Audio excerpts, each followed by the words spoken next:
Creo que sí, esta vez estamos junto a Roberto Grandón, presidente de la Confederación CONABAN. ¿Cómo está, Roberto? Bienvenido. Hola, buenas tardes, Ahora gracias. Gracias. Sí, ahora estamos bien. Sí. Problemas toma, técnicos, claro. pero Tenemos nada que un no pueda técnico ser acá, pero resuelto. no de este tipo. Ya está, ya está, ya estábamos. Y más encima es viernes, así que está todo bien. Tomás, Efectivamente, don Roberto, una cosa que hemos comentado acá en el programa, a partir de los anuncios de la ministra de Trabajo, es su anuncio de presentar un proyecto de ley que establezca la negociación por rama de actividad económica, como existe en algunos países europeos. Bueno, también en el caso de Brasil. Y bueno, efectivamente queremos saber su opinión sobre cómo funcionaría justamente ese tipo de situación en la cual una rama de la actividad, como puede ser el comercio, negocia simultáneamente. Y ya vimos algo de eso en la propuesta constituyente 1, en la cual se establecía la obligación de una negociación ramal, en que se negociaba un contrato general, por así decirlo, y después, a nivel de cada empresa, un contrato complementario. Es decir, una especie de negociación en dos niveles.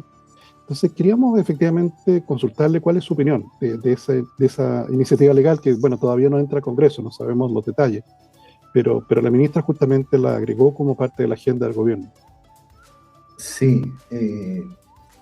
Mira, nosotros como Confederación Nacional de la Rama Bancaria, nacimos precisamente con este objetivo de lograr la negociación sectorial, digamos, en Chile y principalmente para el sector financiero. Y para esto hicimos un estudio el año 2017, eh, más bien desde el punto de vista técnico-financiero, que es nuestra expertise, y no tanto desde el punto de vista laboral. Entonces, nos encontramos en ese momento, primero, de que en Chile se habían establecido servicios mínimos, y los servicios mínimos operaban donde había países con negociación sectorial. Y en una cosa bien sui generis lo instalamos nosotros aquí a nivel de empresa, con poca claridad respecto de qué es lo que significa un servicio mínimo, y desde nuestro punto de vista que la verdad que en Chile es bien poco necesario, generó una negociación colectiva sobre la negociación colectiva, porque primero se negocian los servicios mínimos, y eso a veces impide, ya ha sido así en la práctica, se retrasa hasta un año más la negociación colectiva, esto se va a tribunales, al final yo creo que un costo y un desgaste para ambas partes. En general en las empresas en Chile hay más de un sindicato en la empresa y no negocian todos. Hay hasta 5 sindicatos en la empresa, sobre todo en estas grandes empresas, son multisindicatos, y todos negocian en fechas diferentes, y por lo tanto no veíamos nosotros la necesidad de tener un servicio mínimo cuando había un sindicato negociando y 4 que no, o 2 o 3 que no. Entonces hicimos este estudio y nos llevamos una sorpresa, porque es contrario a lo que piensan. Donde hay negociación sectorial, de partida hay menos conflictos laborales y no más conflictos laborales. Y curiosamente, yendo a los países de la OCDE principalmente, son los países con más crecimiento, o mejor crecimiento y mejor productividad. Entonces yo pienso que por la historia en Chile tenemos un sesgo nosotros respecto a la negociación sectorial, porque tenemos internalizado la relación o confrontación entre dos partes, que son los trabajadores y los empleadores. Y esto en general es que se piensa en negociación colectiva un conflicto. Y ¿sí? Sí, Roberto, habla Bárbara. Porque o sea, una cosa que pueda mejorar, porque si uno lograra tener buenas relaciones, claro, hace sentido que el conflicto va a ser menor. Pero cuando uno piensa en negociación ramal, en hartas empresas que tienen un rubro en común, pero que cada empresa son muy distintas entre ellas, ¿cómo se puede negociar algo que es lo mismo con tantas particularidades de cada empresa? Bueno, principalmente en el sector financiero, que es el sector donde nosotros trabajamos, en la banca principalmente, pero estamos hablando de las compañías de seguro y los apoyos al giro, las filiales, qué sé yo, de esas empresas. La verdad que es bastante homogéneo el sector. Claro, no hay ese en grandes particular. diferencias salariales por un motivo, digamos, que es más técnico, y yo lo entiendo así, y es que en Chile efectivamente no hay negociación sectorial, pero tampoco está prohibida y nunca estuvo prohibida, y los gremios, ¿no es cierto?, de empresarios se agrupan y ellos nos tienen a nosotros con un sistema de bandas salariales. Cuando hablamos de esta banda de precios, generalmente se tiende a decir, oye, eso es como control de mercado, ahí no hay mercado. Bueno, en el sistema laboral sí hay bandas, nosotros funcionamos con bandas de precio para una infinidad de cargos, digamos, que están determinados y son similares en estas empresas del sistema financiero. Entonces, claro, generalmente, más o menos, los empleadores definieron que había medianas en cada cargo, y ellos podían trabajar entre un 15% hacia arriba de esa mediana y un 15% hacia abajo. Entonces, cuando uno toma y analiza los costos anuales que hay por trabajador, desde una empresa a otra no hay tanta diferencia. Y obviamente que en estas empresas también, nosotros, la gran mayoría de los trabajadores está por sobre el sueldo mínimo. No somos trabajadores que estamos como pegados al sueldo mínimo. Nosotros hicimos un estudio en 2018 y está la mediana, digamos, de los sueldos. Hay sueldos muy altos que están asociados además a los sindicatos, porque en este sector la gran mayoría, el 90% y más, son técnicos y profesionales muy calificados, que se sindicalizan, digamos, porque los contratos colectivos son mejores que el promedio también. Entonces, está cercano a los 800.000 pesos, digamos, un sueldo promedio, un sueldo bajo, de estamentos que son de trabajos rutinarios digamos, en la banca y en el sistema financiero.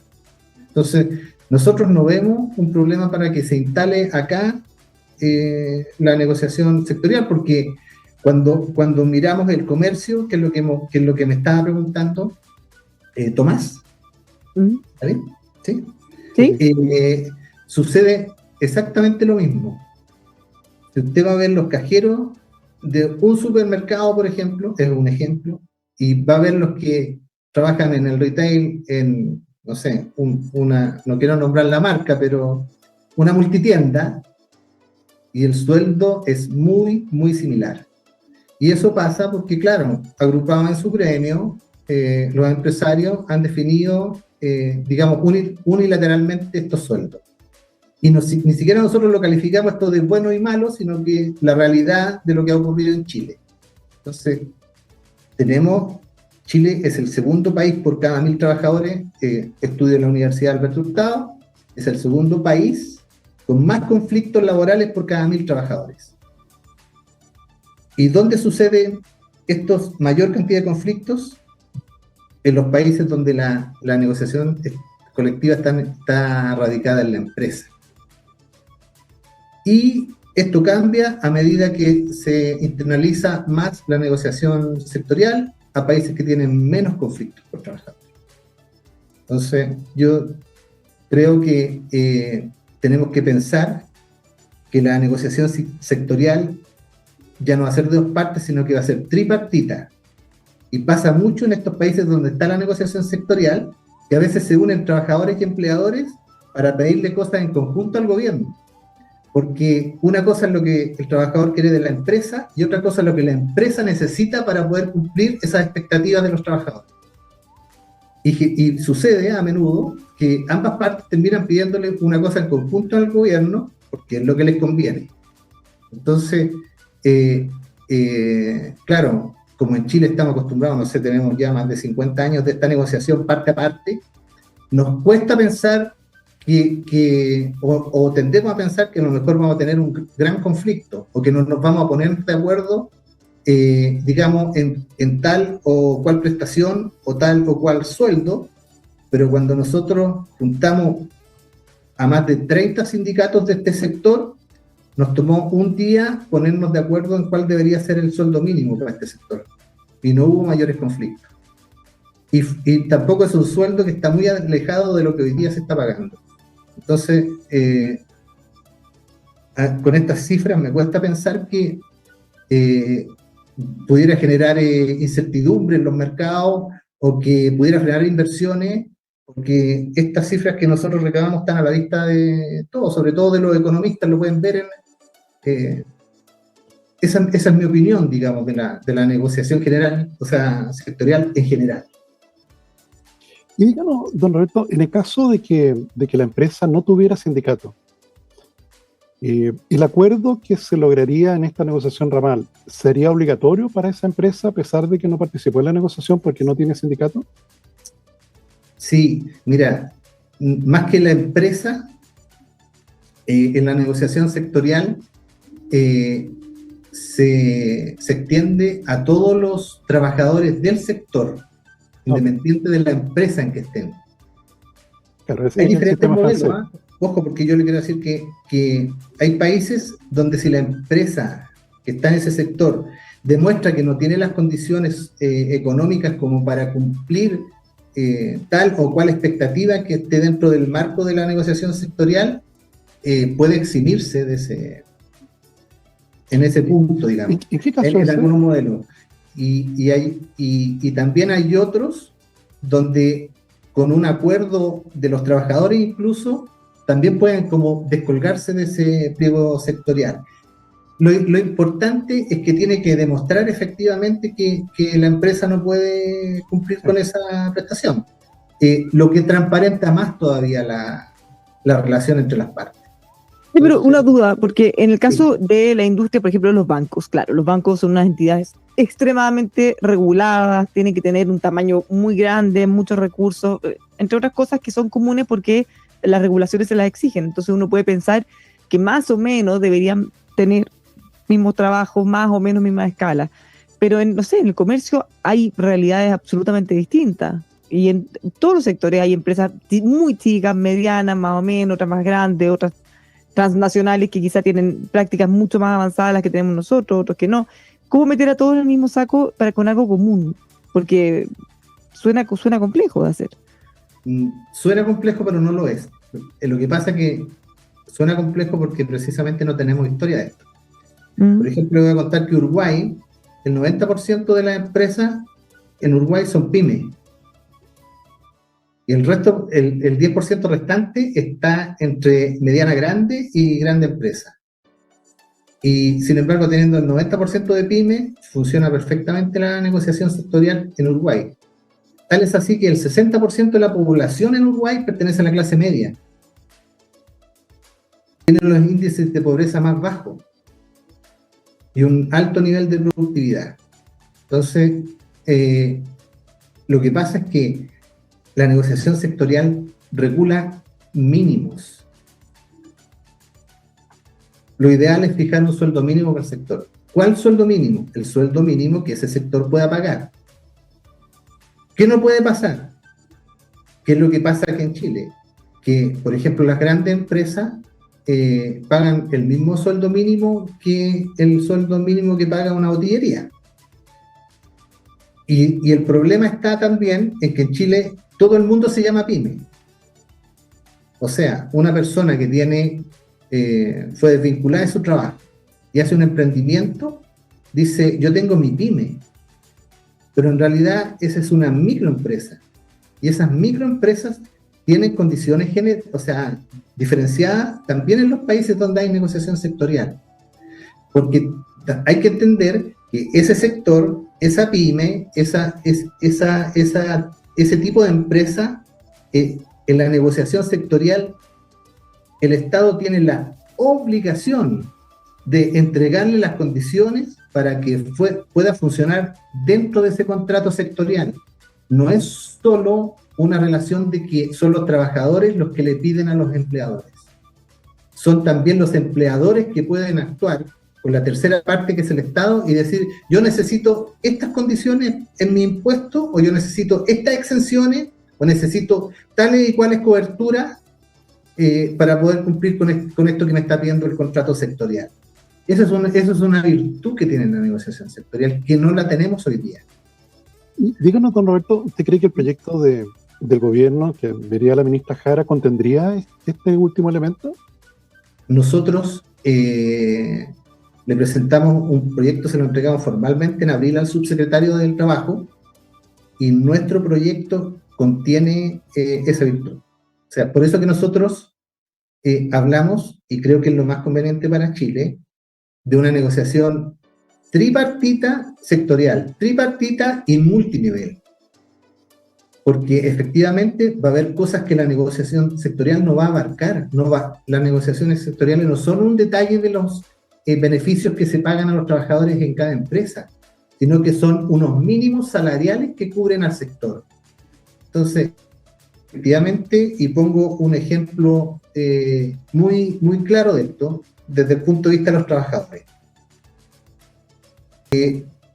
Los trabajadores, en la gran mayoría hoy día, recibe la repartición de utilidades como gratificación legal. Pero además la gran mayoría de las empresas de diferentes tamaños la pagan en el sueldo dividida por 12. Esa es la manera más común en Chile de que se paguen las utilidades. Ya. Nosotros tenemos un sistema de impuestos semi-integrado, por lo tanto, cuando los dueños de las empresas reciben sus utilidades, no pagan ese impuesto porque ese impuesto fue pagado ya en la empresa. Pero el trabajador, cuando recibe sus utilidades, a través de esa gratificación legal, como la recibe dentro del sueldo, tiene que pagar un impuesto. Pero son las mismas utilidades, no son otras utilidades. Pero el trabajador sí paga, sobre todo en estas grandes empresas, sobre todo en las grandes, paga impuesto por esa utilidad, que es la misma que recibe el dueño, el accionista. Entonces, ¿no sería razonable que nosotros tampoco lo pagáramos? Eso nosotros no se lo podemos pedir a la empresa. Eso nosotros se lo tenemos que pedir al Estado, que haga una conciencia de eso y por lo tanto exima esa gratificación legal del pago de impuestos, porque los va a pagar. Y va a pagar más que lo que paga la persona a lo mejor. Entonces va a recibir un impuesto mayor. Esa, como le digo, es una virtud de las negociaciones sectoriales tripartitas, que es el modelo que nosotros pensamos que le conviene a Chile. Una consulta, don Roberto, si me permite, Bárbara. En la propuesta constituyente 1, se eliminaba la restricción de que una negociación colectiva abarcase solo los elementos propios de las partes. Como usted señala, salarios, beneficios, condiciones laborales, horarios, vacaciones, etcétera. Eso es lo habitual de una negociación colectiva. Y en la propuesta de la constituyente 1 se eliminaba esa restricción y uno podía incorporar en la negociación otras cosas. Por ejemplo, pedir dentro del pliego de peticiones que el salario mínimo de la economía chilena subiera. O sea, no solo el salario mínimo del sector, sino decir, oye, el salario mínimo de Chile debería ser 600.000 pesos. O sea, algo que está fuera del ámbito de la empresa. ¿Qué opinión tiene usted en relación a eso? ¿Debería seguir siendo la negociación, aunque fuera ramal, solo relacionado con lo que le compete a la empresa, o podría abarcar otras cosas adicionales? Bueno, las negociaciones sectoriales en Europa, pero también aquí en América, y digo América, no América Latina, porque Canadá también tiene un tipo de negociación sectorial. De hecho, Canadá tiene varios tipos de negociación sectorial, dependiendo de dónde está ubicado el Estado, si tiene, qué condiciones tiene, y principalmente, incluso climáticas. Pero nuestro pensamiento es que la negociación sectorial tiene que negociar cosas que le competen al sector de la economía donde se está negociando. Hicimos un estudio de 11 países y no conozco una negociación sectorial que se aboque a definir, por ejemplo, el sueldo mínimo del país. Es más, le pongo un ejemplo, Nueva Zelanda tiene un determinado sueldo mínimo, pero ningún sector ocupa ese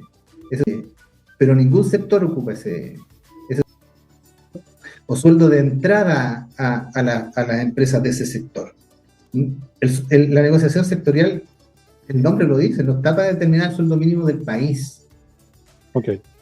Siempre... Ahora, ¿para qué lo ponen entonces? Porque enreda las conversaciones, si dicen, hoy podrían hacer esto. Es que sí, yo creo que por eso que nosotros decidimos darle a esto un enfoque más técnico. Entendemos que estamos hablando de políticas públicas, pero la política tiende a enredarse a veces en cosas que cuando lo llevamos y lo aterrizamos a la realidad de cómo son los modelos, no son como se plantean en el mundo de la política. Y por eso que a mí me interesaba conversar sobre este tema, porque hay que desmitificar la negociación sectorial. Los países van a definir, en Chile, de hecho, hay una negociación que ocurre siempre entre los gobiernos de diferentes sectores, del que sea, estamos hablando del Estado acá, generalmente es con la CUT, donde se define un sueldo mínimo. La CUT tiene su negociación de eso, y que a mí me parece bien porque es la organización más representativa de los trabajadores en Chile, no es la única, pero es la más representativa, pero la finalidad de la negociación sectorial no es determinar ese tema. A nosotros lo que nos compete es determinar el sueldo mínimo de entrada que puede pagar el sector donde nosotros trabajamos. Yo desconozco, por ejemplo, lo que pasa a nivel de estas pequeñas empresas. Yo no podría arrogarme la representatividad para decirte que este es el sueldo mínimo que les tienen que pagar a ellos. De hecho, esto no pasa en ningún país, de los que por lo menos que estudiamos bastante, que son los que tienen negociación sectorial. Entonces yo no respaldaría una propuesta así. Perfecto. Bueno, estábamos conversando esta tarde, buenas tardes mercados, con Roberto Grandón, presidente de la Confederación CONAVAN. Muchísimas gracias, Roberto, por habernos acompañado y habernos contado más detalles de este proyecto que vamos a seguir conversando seguro en los próximos días. Sí, que tengan muy buen fin de semana. Sí, pues. Gracias por invitarme. Muchísimas gracias. Roberto.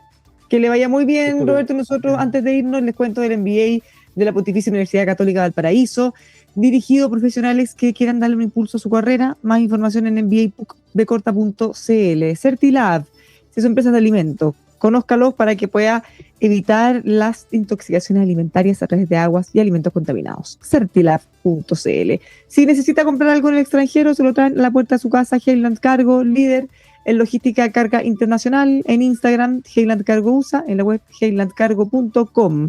También